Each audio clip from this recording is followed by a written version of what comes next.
where we break down the freight industry, talk about the real challenges brokers and carriers face, and of course, have some fun while doing it. I'm your host, Lida, a tracker lady turned a freight broker, and your go to for all things logistics, business, and growth.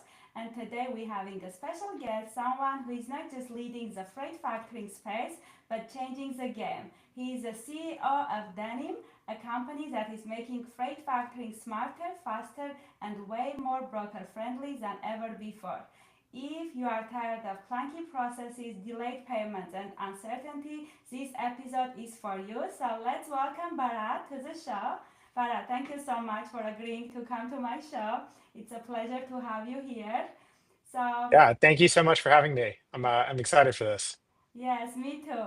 Before we dive into all things freight, factoring, and the future of logistics, let's start with a little backstory. So, how did you end up in the freight industry, and did you always see yourself running a company like Denim, or was it a completely unexpected journey? It was a very unexpected journey. I think I always uh, saw myself running a company in the future.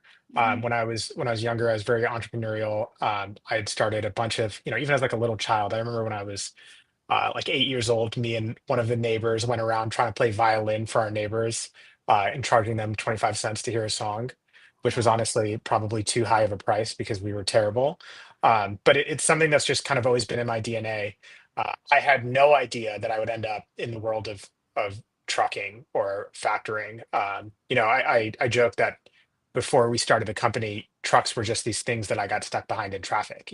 Knew Yes. nothing about the industry, and like it's not really a joke. It's 100% true, right? I had no idea. Uh, how the industry worked, how much money was flowing through it, what kind of problems they faced. I didn't know what a freight broker was.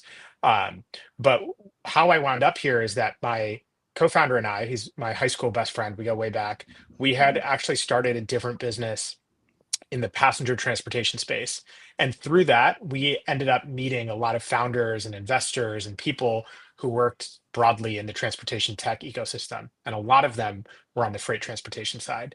And when that initial idea didn't really pan out, we started exploring other ideas. And we were sort of getting all these inputs from people who worked in the freight transportation side of the industry. And we, kind of came to this conclusion that like this side of the market is way more interesting. There's a lot more money flowing through the freight transportation ecosystem than the passenger transportation ecosystem, at least with respect to ground transport.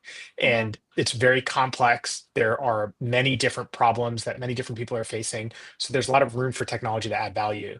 And specifically in the movement of money and data, it's an area where the industry seems to really be lagging far behind other industries. And that's how we kind of had the idea to go for it and to build this payments network. Wow, that's amazing. So that was, I guess, the moment that you knew Danny was going to be a game changer in the industry.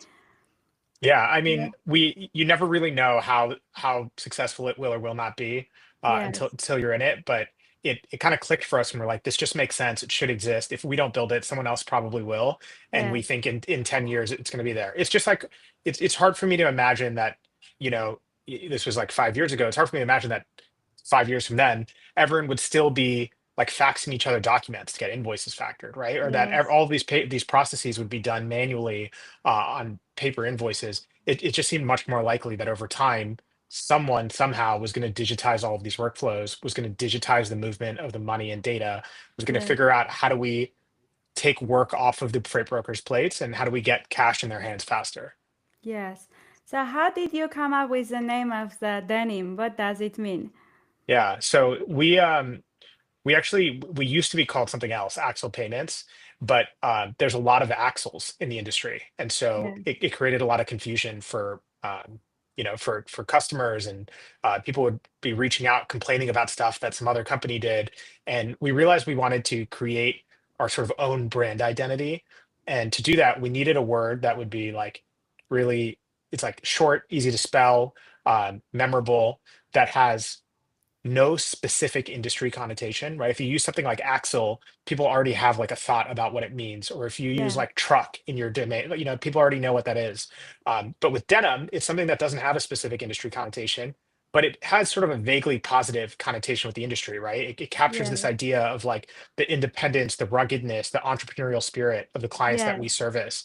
And um and like, we went through a long exercise debating different names with our management team, and Denim was just the one that really just like stuck for all of us. It's a similar approach, I think, to what companies like Apple, Plaid, Stripe, Amazon have all done, right? Like Amazon, what does it mean? They're not really trying to tie their name to the rainforest, but it Yes. has these sort of like vaguely positive connotations. It's not a specific retail term, and so Agree. that's kind of how we approached it. Yeah, I like it because I remember when it was Axel and then you changed it. I always liked denim, as you say, like Awesome, apple, it is apple, it is a fruit, but now it is a brand, right? So the same way right? with denim. Yeah, I like it. So, how would you describe your leadership style in 3 words? Oh, that's a good question. I would say that I'm very transparent. I Hmm. try to always err on the side of being open about whatever problems or concerns we have so that we can get the whole team focused on solving them. I am low touch, so I kind of let people run with it, and assume that they'll come to me if they have problems rather than trying to micromanage it. Hmm. And I would say that I'm very collaborative. I think there's probably a lot of founders who have way more experience than me, who maybe they know the right answer to everything, and so they don't need a lot of help figuring things out. And that's just Hmm. not me, right? So I really rely very heavily on my management team and the rest of the organization to help me like figure out how to solve the problems that we run up against. Yes, perfect. So, for anyone listening who is new to factoring, let's break it down real quick. What makes denim different from traditional factoring companies? Yeah, so maybe like a quick explanation of what factoring is in case anyone's unfamiliar. The idea is that our clients, the brokers, the carriers are doing work, and Hmm. their customers are not going to pay them for another 30, 40, 60 days. And that could be tough, right? Because they need to reinvest that capital. And if they're able to reinvest it, they can grow even faster. They can service more loads at once. So factoring is that they're basically selling that invoice to us. We're going to pay them today, and then we'll collect from their customer, and we'll take a small fee in exchange for that service. And Hmm. factoring is uh, older than trucking, right? It's been around for thousands and thousands of years. It's one of the oldest forms of financing, and it Hmm. hasn't really improved much in that time. And so what Denim does differently is that we have been building our own proprietary software that allows us to deliver a much better experience for our clients, so that we can be much more flexible to integrate with the various parts of their tech stack, allow them to configure settings so that each business can operate the way they want. It is Hmm. extremely easy to use, right? They don't need to necessarily call in or to get status updates. They can do it all through all through the web portal. They can see all the information they need, the reports, the analytics, all from one place. It automates a lot of their key workflows, right? So instead of them spending tons of time on these manual, labor-intensive workflows, we can digitize it and streamline it so that they can save a lot of time and use that time doing what they'd rather do, which is servicing clients. Yes. Um, and we find ways to optimize their spend efficiency, right? So most factors will say you need to factor every invoice and you need to factor 100% of that invoice. What we'll do is we'll say you can pick and choose which invoices you want to factor. You can delay Yes. your advances. You can work with us to collect faster, and we're only going to charge you for exactly what you consume. And Yes. so it allows them to actually save money in the long run because they don't really need to factor every invoice exactly on day one, right? The Yes. needs change over the course of the building the business. I like it. That's what I loved about denim, but that you're giving flexibility and that brokers they are not locked in, because sometimes there are customers that they want to, not factor but get paid directly because sometimes they pay faster. But there are Right. customers that they need to factor to get their cash flow. So I love the idea that you give that flexibility to freight brokers. So that's amazing. So, freight runs, of course, on cash flow. What are the biggest financial mistakes that you see freight brokers and carriers make when it comes to cash flow? We see a lot. So a couple of big ones that we see freight brokers making is that they will receive money on a load, and instead of sending the money that's owed to the carrier directly, they will reinvest that money elsewhere. So maybe they're starting to build their own software or they're investing in some sort of marketing. And Uh-huh. if you do that a few times, you end up in a really bad situation where you're kind of robbing Peter to pay Paul. The now Hmm. you need to pay those carriers back with these new invoices that are coming in, but then you don't have the money to pay the new set of carriers. And if you're Yes. growing really quickly, you can kind of get away with that for a while. It's kind of like a pyramid scheme, but it'll eventually blow up. You have a couple bad months, then all of a sudden you're in You're dire out of straits. money. Uh-huh. And um and then you can see a business that has been very healthy for years just like kind of spiral into doom. Another mistake we see is brokers think like, oh, I don't need a factor because I'm established to have cash, right? Which is like great position to be in.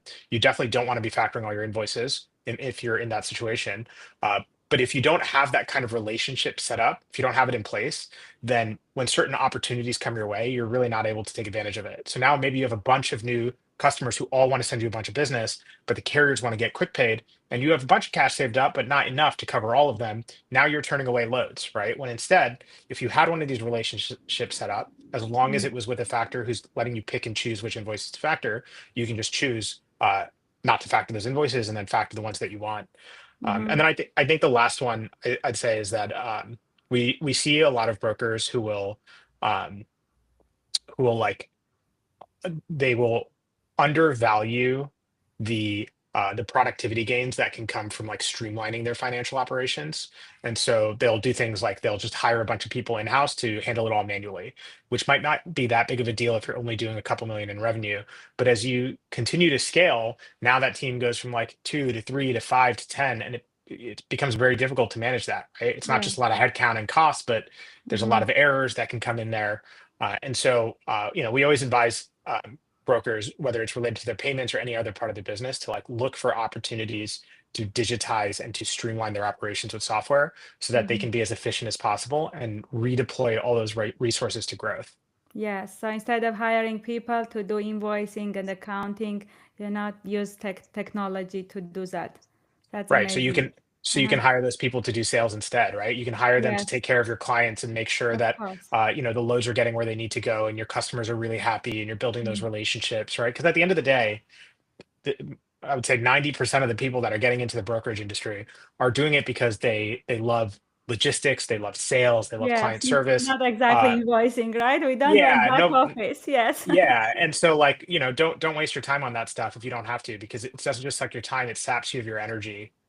Yes, I absolutely agree. So there has always been this skepticism around factoring. I never can say that word, but you got the Yeah, point. What is the biggest misconception brokers have about it? Because I heard that some freight brokers yeah. don't want to use freight factoring. I think the biggest Mm. misconception is that um, in the past, people believed that brokers only need a factoring company if they are financially unstable. And people would Mm-hmm. actually look at it as like a red flag, like, oh, you have a factoring company, like that's for carriers. Like, why what are you Yes, doing wrong that you need a factoring company? And, yes, 10 years ago, that might have been true. The reason that's not true anymore is because the market has shifted. And today, carrier quick pay is like an expectation. You have to be able to offer carrier quick pay in order to be okay. competitive in the industry. You need to be able to like attract the best carriers, and often the best carriers want to get paid faster. And unless you are just like fabulously wealthy already, it's Mm-hmm. unlikely that you have enough cash on hand to make all those quick pay payments if you're growing quickly. And so over the past 10 years, it shifted to the point where factoring is no longer a solution for being financially unstable. It's a tool that can help you achieve faster growth. It's a tool that can help you streamline your operations so you can focus on what you do best. Mm-hmm. It's a tool that can protect you when the market is volatile and going up and down. Yes, I agree. So, what do you think about AI and automation? Because it is on the rise, we all know. How do you see technology changing the factoring space in the Yeah, next 5 years? we I think AI is going to have a crazy impact on society. I know in the trucking industry, people have been talking about driverless trucks for forever, and they're always like 2 years away. So I don't know when it's actually going to happen. But I think what's been really interesting over the past few years is that while the drivers have been safe, it seems like everyone else's jobs are getting automated now, right? And Mm-hmm. I think that trend is probably going to keep continuing, where more and more work that used to be done by humans is getting automated. And it's tough because if you're one of the people whose job is getting automated, that doesn't feel good, right? You need to like upskill and figure out, how are you going to handle that. But the flip side of that is that it creates a lot of value for the system as a whole, right? And you can see that with things like in the Industrial Revolution, a lot of Mm-hmm. people lost jobs because we built tools that automated that manual labor. But the net effect is that virtually everyone living in this country today enjoys a way better standard of living than the people who are living here 300 years ago, right? Before the Industrial Revolution. And I think AI is going to have a similar effect where it increases the standard of living for everyone, but that there's a lot of chaos in the process of shifting it around. With respect to factoring specifically, Mm-hmm. we have always taken the approach that we want to have a small team of Mm-hmm. really uh, high impact employees, right? So rather than having 400 employees, which is more like a regular large factoring company, we'd prefer to Yes. have like 50 or 60 that have the tools that allow them to operate like 300 or 400, so that we can just Yes. continue to invest in our people and make sure Mm-hmm. that we are delivering the highest quality service that we can to our to our clients. Yes, that is amazing. So let's talk about scaling. I mean, you already mentioned it, but because every freight broker wants to grow, but not everyone knows how to do it in a right way, other than the advices that you gave earlier. What would you say smart brokers will win in the market? What makes a broker smart in Yeah. today's economy? Yeah, so when we talk about smart brokers, we're distinguishing them from two other groups of brokers we see, which is that there are these old school brokers who've been making, they could be really successful business people that have made a lot of money over the last, 10, 20 years, but they are kind of like stuck in their ways. They made a lot of money doing this 10 years ago, and their plan is to try and make the same amount of money next, 10 years from now doing the same thing. We don't think that's going to work, right? The world is digitizing, and it's going to digitize whether or not you want to get on, go with it. Then there's the sort of like venture-backed digital brokers who have raised, you know, tens, hundreds of millions of dollars to build their own software to digitize, which is Yes. definitely one approach to solve that problem. We distinguish those two groups from this third, which is the smart brokers, who recognize that you kind of want the best of both worlds. You want to have the really like deep industry relationships and the deep industry expertise that the incumbent brokers were building, but you Mhm. also want to take advantage of these new technologies. And the way you do that is by using your profits to pay for third-party solutions like Denim, right? Yes. To help digitize your business. And so the advice for scaling that I would give any smart broker is basically that, right? It's one, really invest in the relationships both on the carrier and shipper side, because those like high trust relationships are going to allow you to weather the storms of the freight contraction or whatever volatility you see in the market, and allow you to grow your business much quicker. And two, like relentlessly focus on uh, digitizing, right? And streamlining your workflows, on creating efficiencies so that you can create as much value as possible with as small of a team as possible. Yes. And prospect, get more customers instead of like doing invoicing, right? Exactly. Yeah. Yes. Denim just partnered with Freight Tech, right? Actually, this is very exciting news. And what does it mean for freight brokers? How does it help them book loads faster and reduce fraud?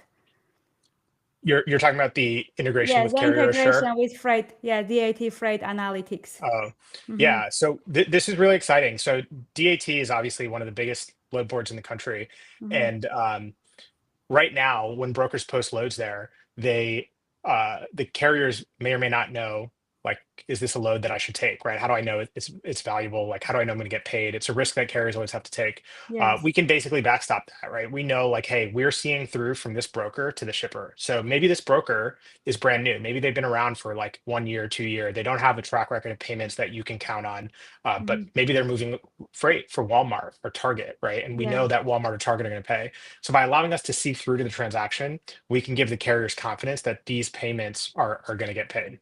And so Wow. it makes it's really helpful for our clients, because now our clients have access to this huge um, network of carriers that they can work with, who will trust them. Uh-huh. And it's obviously helpful to the carriers because it's a tough market out there, and now there's a larger universe of loads that they can be servicing. Wow. So basically, a carrier can get like approval from Denim without seeing the customer that this broker's customer is a reliable customer, and they can book that freight even though the freight broker doesn't have like good credit score. That's what it means. Right. We're basically Yeah. helping the brokers get their freight Wow. covered. Yeah, that is amazing. I haven't, used that feature yet, but it might be very interesting to use it and see how it is in practice. So, what about government? Do you work with governments or just shippers? You're saying like as the debtors? Yes, yes. We do have some government loads as the government is the debtor. It's definitely a trickier business because Mhm. the sort of like foundation for how factoring works is that we are buying this invoice from a client and we communicate with the debtor to make sure Yes, that the shipper, whoever owes the invoice, that like, hey, they're going to pay us instead, right? yes. Because now we've purchased the invoice. Uh-huh. And the tricky thing with the government is that sometimes the government just does whatever they want because they're the government. And so there are certain departments within the government where it is easy to establish these notices of assignment, and you can trust that they're going to pay you instead of the client. There are other parts of the government which have a reputation for kind of like freestyling and um, Yes. and so it can create some issues. So we definitely do it, but it's on a case by case basis. Okay, I understand. That's amazing. I mean, at least you're doing it. As you say, they can do whatever they want, but we have to find the right agencies, right, to Right. work with. So I know you're working with bigger brokerages, but I know also that Denim is famous for supporting newer freight brokerages. So what would be one piece of advice you would give to the freight brokerage looking to scale to up past 1 million? Past 1 million. Uh-huh. Um, I mean, it's you got to just focus on getting multiple clients, right? So a lot of the times what we've seen is um, we will close these clients who are like really optimistic about their growth projections. They're like, hey, we're going to get to 1 million in revenue in the next few months. But it's all with one client. Mm-hmm. And if that client stops sending them business, their business just goes completely under, right? And Yes. so our strongest clients have always been the ones that build a sort of diversified book where they're not reliant on any single customer to stay afloat. Yes, yes, I agree. Diversifying your portfolio and getting more customers, right? Exactly. Mm-hmm. So now we gonna do rapid fire question, a little bit Yeah, more fun. Are you ready for that? I'm just gonna ask you I'm quick ready. questions and you answer with the first thing that comes to your mind. Let's do it. Yes, so if you could rename factoring to something cooler, what would it be? Oh, God. Uh, Friendly financing. Yes, I love it. So, would you rather be stuck at a truck stop with no Wi-Fi or on hold with factoring company for an hour? I would rather be stuck at the truck stop. And this is coming from the CEO of Denim, right? I am Yeah, recording it. yeah, you don't want to you don't want to be on hold. If you have to call to get the information, that's not optimal. You want to be able to work through a web Yes, portal, get the information done by email, right? You want a modern way of interfacing with yes, your factoring modern way. company. That's what, Denim separates from other factoring companies. I love it. So, if Exactly. you had to explain factoring to a 5-year-old, how would you do it? I would say that we help clients grow faster by giving them the working capital. It's probably not going to work for a 5-year-old. I would just say we help clients grow faster. We help Yes. them invest in themselves. That's perfect. Thank you so much. This has been such a great conversation. Do you have anything else to add before we wrap up? That's it. This is awesome. Yes. Thank you so much for having me. Yeah, thank you so much. And for anyone who is trying to get a factoring company, Denim is the one to start with, right? And they can connect to Absolutely. you. And you have also a marketing team, right? We do. Yeah. Okay, thank you so much. I really enjoyed this episode. So please make sure to subscribe to the podcast, leave a review, and connect with me and Bharat on LinkedIn and also on YouTube. And if you are a freight broker or carrier looking to boost your cash flow, check out Denim and because they are a real deal. Thank you so much for Awesome. listening and until next one. Bye. Thank you so much. All set. We did it. Yes, it was Awesome. amazing. You answered so good to my You thought it was question. good? Yes, it was really good, very